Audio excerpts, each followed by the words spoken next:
L'offensive agro-pastorale et halieutique est en marche avec la révolution populaire progressiste.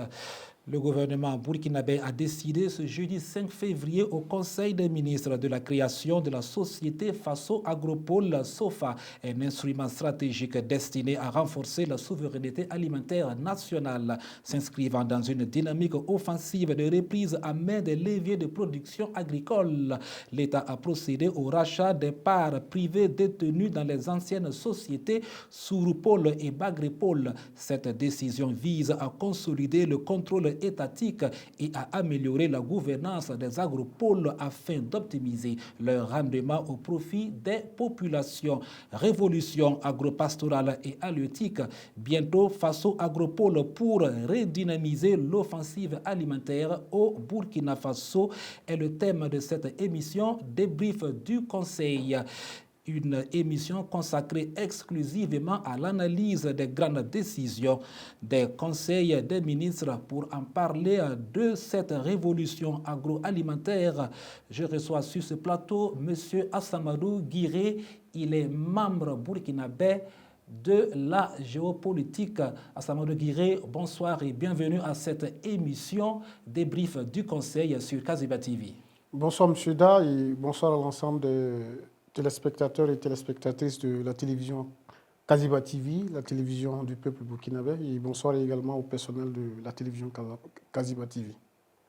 Bonsoir également, chers téléspectateurs et téléspectatrices de Kaziba TV. Soyez les bienvenus à cette émission Débrief du Conseil sur la télévision Kaziba TV. Alors, M. Guiré, on a vu lors du dernier Conseil des ministres une décision très importante sur l'offensive agro-pastorale prise par le gouvernement. Alors, une décision très forte. Alors, dites-nous, qu'est-ce qui peut changer avec cette réforme au niveau de l'agriculture? Alors, merci bien et je salue votre intelligence d'avoir choisi justement ce thème. Et par ricochet, nous saluons et nous félicitons les autorités justement du ministère de l'Agriculture qui, depuis l'avènement donc du MPAC2, travaillent jour et nuit pour atteindre l'autosuffisance alimentaire. Vous savez que ce type de décisions vont justement en droite ligne avec la vision globale actuelle des autorités, celle naturellement de travailler à atteindre l'autosuffisance alimentaire. Et le chef de l'État, le camarade président lui-même l'a si bien souligné, nous ne pouvons pas prétendre justement aller à l'indépendance totale de notre pays si nous importons presque la totalité de ce que nous consommons.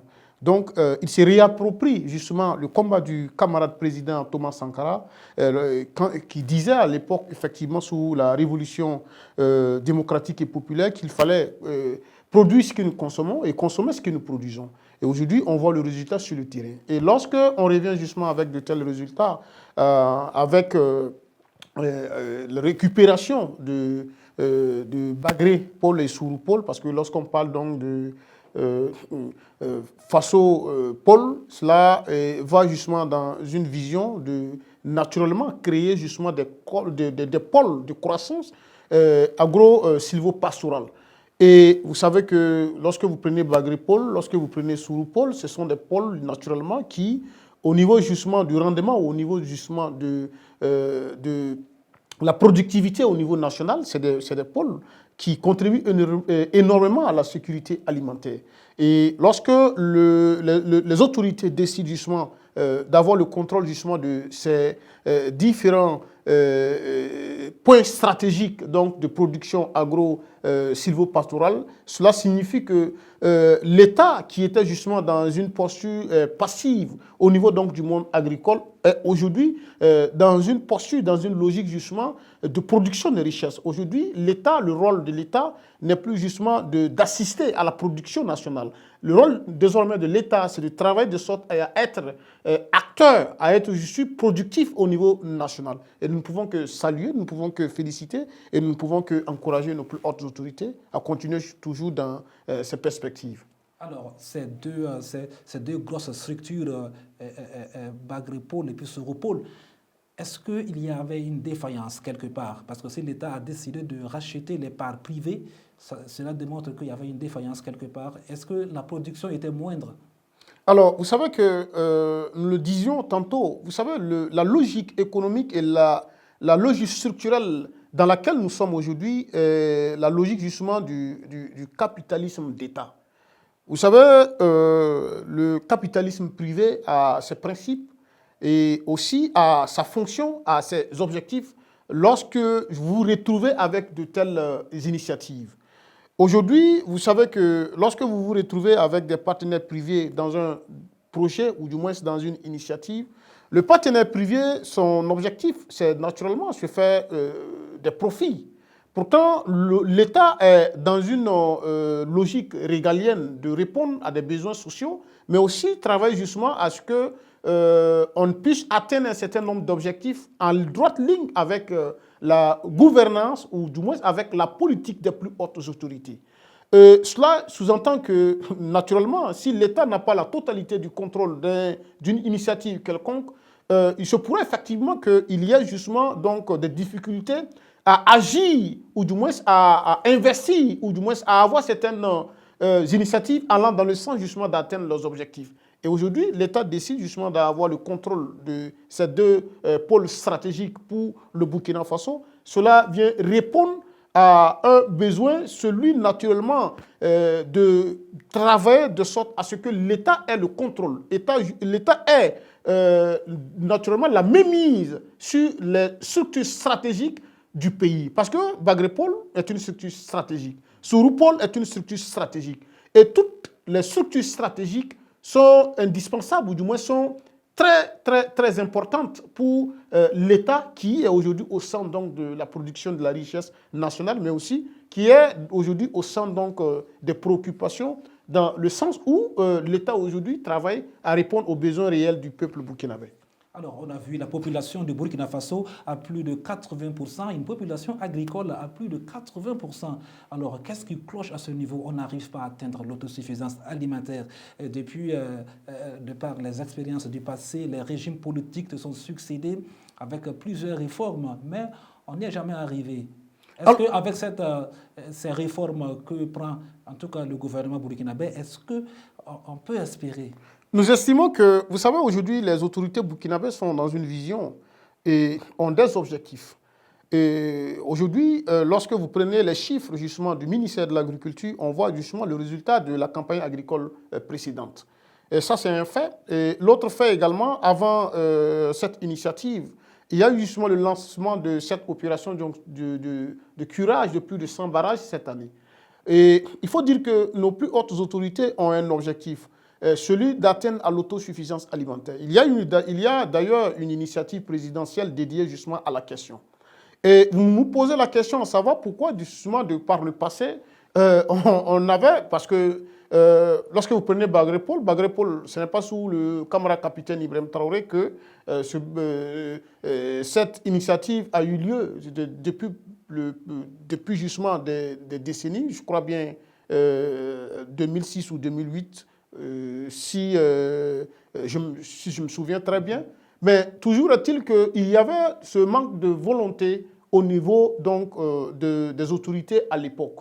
Pourquoi ce manque? Tout simplement parce que vous savez qu'il y a la plupart des produits que nous consommons qui justement venaient de l'extérieur. On avait des entités privées, on avait des entrepreneurs qui effectivement avaient le monopole de l'importation d'un certain nombre de produits.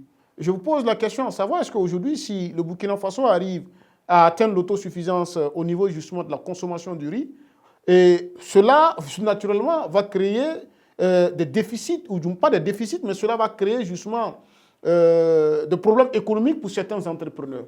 Du coup, il faut intimider, il faut amadouer certains hommes politiques à ce que justement la politique nationale ne parte pas dans le sens de la production locale. Souvenez-vous également que le camarade capitaine Ibrahim Traoré avait dit quelque chose d'extrêmement important lorsqu'il a lancé l'initiative pour la production au niveau local.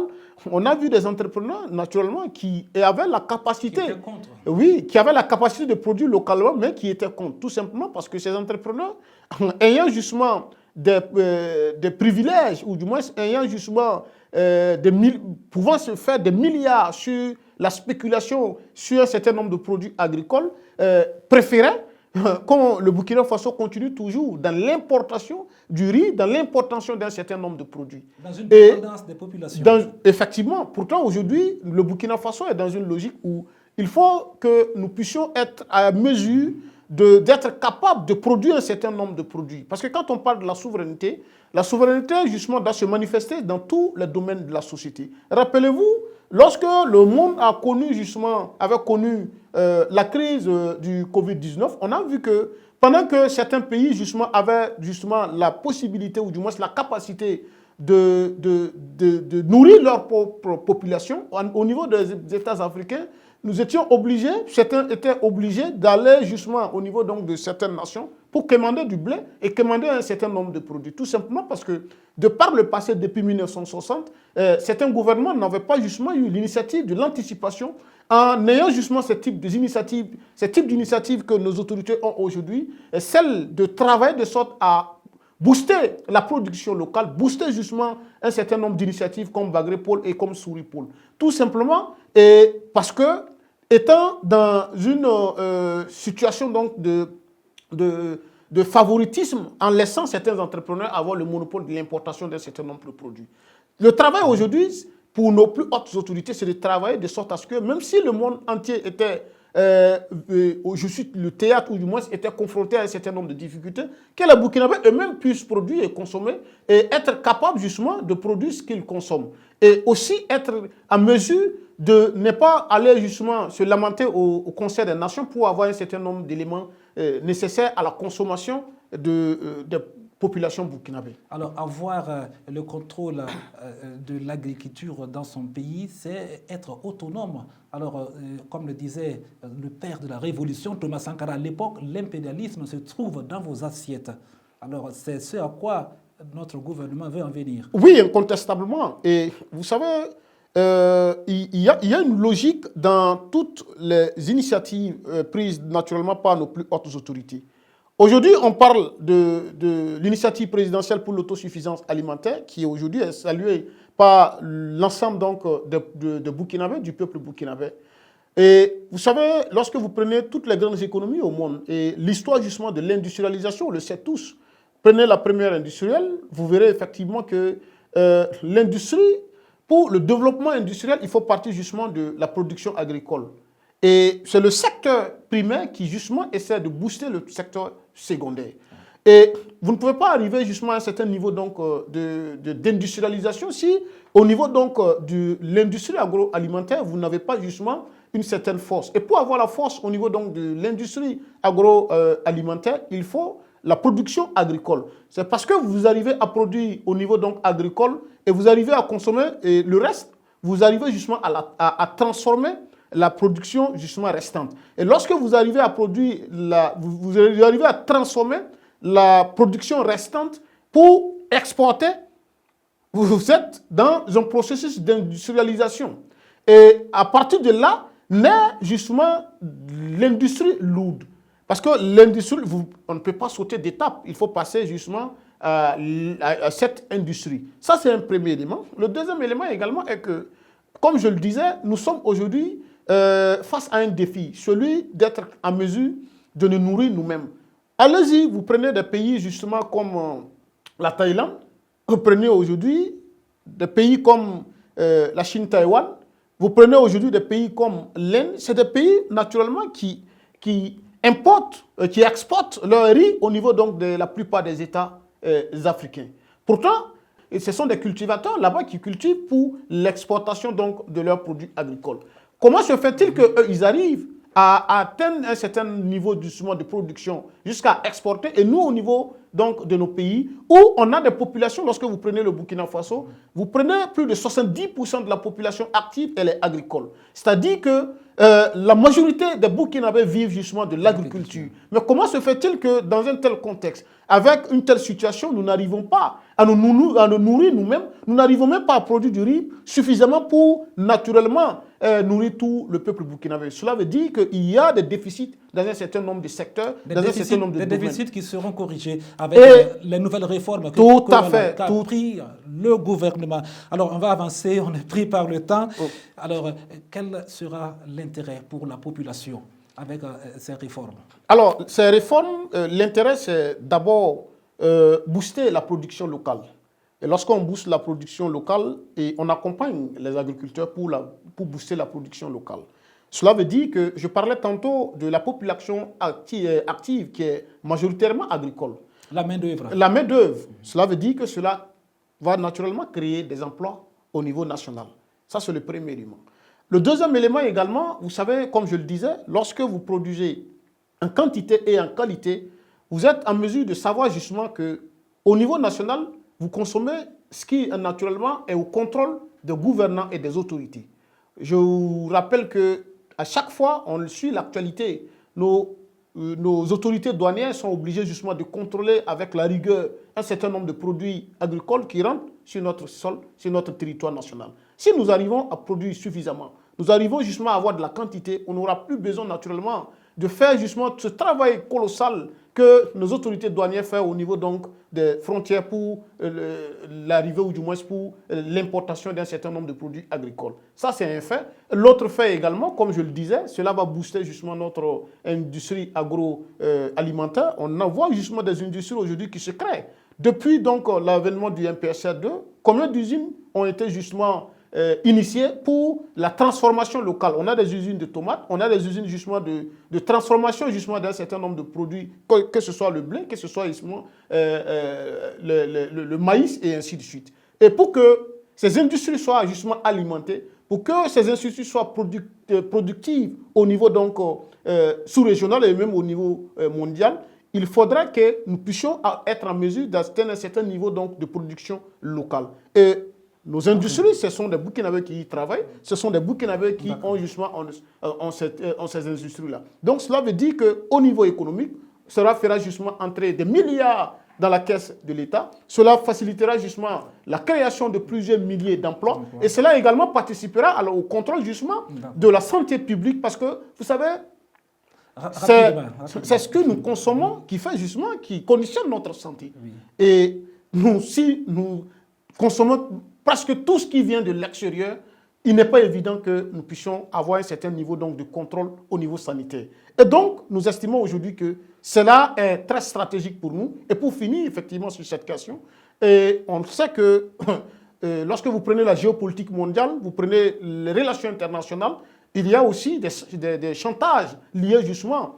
à l'exportation et l'importation d'un certain nombre de produits agricoles. Si le Burkina Faso aujourd'hui est indépendant du point de vue agricole, il pourra justement fièrement brandir justement sa tête ou du moins brandir sa poitrine au Conseil des Nations. Merci M. Assamadou Guiré pour toutes ces explications. Un homme qui a faim ne peut pas être libre, ne peut pas être souverain. Tout à fait. On l'a compris, le gouvernement l'a compris en prenant des décisions majeures, en tout cas très salutaires. On est pratiquement à la fin de cette émission. Alors, on va vous demander votre dernier mot avant qu'on se sépare. Alors, le dernier mot, c'est de vous remercier de nous avoir justement renouvelé votre confiance en nous invitant sur ce plateau. Remercier le personnel donc, de la télévision Kaziba TV qui, effectivement, mène un travail formidable pour donc, informer le peuple burkinabé, informer justement l'opinion publique nationale et internationale et vous encourager à continuer à faire ce travail-là, parce que nous sommes dans une dynamique où il faut aussi des armes de longue portée, parce que ce que vous faites, ce sont souvent vous envoyez des tirs de longue portée à l'ennemi, et on sait aussi que l'ennemi, sur ce front-là, aujourd'hui, a des difficultés, et nous vous encourageons, nous vous félicitons, nous vous remercions pour ce travail. Merci pour ce message, Assamadou Guiré. Je rappelle que vous êtes membre de la Société burkinabé de géopolitique. Encore une fois de plus, merci d'être venu. Merci à vous également. Merci également à vous, chers téléspectateurs et téléspectatrices de Kaziba TV. Le plaisir était pour moi de vous présenter cette émission débrief du Conseil. Merci également à l'équipe technique qui l'a réalisée. Je vous retrouve très, très prochainement pour un autre numéro.